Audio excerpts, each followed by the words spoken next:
ముఖ్యంగా సభాధ్యక్షులు పిల్లలవల్లి నాగేశ్వరరావు గారికి, అలాగే ఈ తరం గురువుగా భావిస్తున్న వైకే గారికి మనం అందరం, ఆయన ఇక్కడ లేకపోయినా ఆయన గారికి ముందుగా ధన్యవాదాలు. ఇలాంటి ఒక పెద్ద మహాసభ మీటింగ్లు ఏర్పాటు చేయడం, దీని ఒక కార్యాచరణ కోసం ఇంతమంది ఇక్కడ సమావేశం కావటం చాలా సంతోషం. ముఖ్యంగా నన్ను నేను పరిచయం చేసుకోవాలి కాబట్టి, నేను అమర్ మల్లికార్జున గారి శిష్యుడిని, జాతీయ చేనేత ఐక్యవేదికకి ఆర్గనైజింగ్ సెక్రటరీని, మా అధ్యక్షుడు ఋషిగప్ప గారికి ఉన్నారు. అయితే జాతీయ చేతి వృత్తుల ఐక్యవేదిక అనే పార్టీ కూడా స్థాపించడం, దానికి నేను రాష్ట్ర అధ్యక్షుడిని, మా గురువు జాతీయ అధ్యక్షుడు. ఇంకోటి కూడా ఉంది, బీసీ నవచైతన్య వేదికకి నేను వ్యవస్థాపక అధ్యక్షుడిని, మా గురువు గారు జాతీయ అధ్యక్షుడు. ఇది నా పరిచయం. ఇకపోతే చేనేత విషయం గురించి ప్రత్యేకంగా మన గురువు గారు వైద్య గారు మన మీటింగ్కి నన్ను రమ్మన్నారు 21వ తారీఖు. కానీ 22వ తారీఖు బీసీల తరఫున విజయవాడ ధర్నా చౌక్లో ధర్నా పెట్టాము మేము 3 సంఘాలు కలిపి. ఆ కార్యక్రమాన్ని నేను ఆ రోజు రాలేకపోయినా గురువుగారికి చెప్పాను. ఇకపోతే మన విషయానికి చెప్తాను.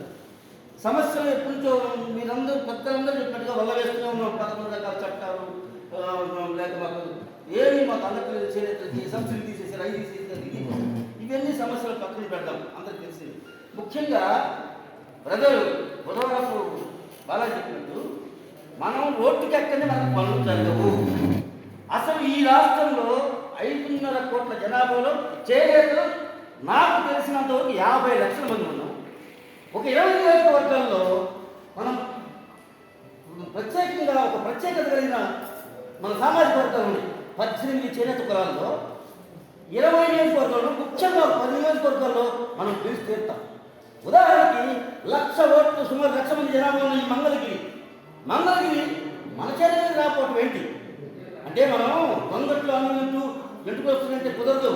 రాజకీయంతో మన జీవితాలు ముడిపడి ఉన్నాయి. రాజకీయ చైతన్యం తేవడం కోసమే, చేనేత రాజకీయ చైతన్యం తేవడం కోసమే మేము జాతీయ చేనేత ఐక్యవేది పార్టీ స్థాపించాం. గత 2024లో 20 మంది ఎమ్మెల్యేలను 5 ఎంపీలను పోటీ చేశాం. అయితే మిత్రులారా, మనం రాజకీయాల్లో కూడా చైతన్యం తేవాలి. ఫస్ట్ నుంచి మనం అనుకుంటున్నారు చెప్తున్నారు మా గురువుగారు పెద్దలు మా గురువుగారు ఆయన ఎన్నో రాజకీయ పదవులు చేశారు. మా గురువు అతి పెద్ద గురువు గారైనా ప్రగడ కోటయ్య గారు శిష్యుడు, ప్రథమ శిష్యుడు. కానీ మాకు ఇక్కడ మంగళగిరి, చీరాల, ధర్మవరం, మదనపల్లి ఇలాంటి 50 నుంచి 70 వేల అవుతున్నాం. మనకి ఎందుకు రాజకీయ పార్టీలు సీట్లు ఇవ్వట్లా అంటే మనలో ఐక్యత లోపించిందని రాజకీయ పార్టీ చెప్పిన విషయం ఏంటంటే, ఇక్కడ ఎమ్మెల్యే సీట్లు, ఎంపీ సీట్ల గురించి మనం మాట్లాడద్దు.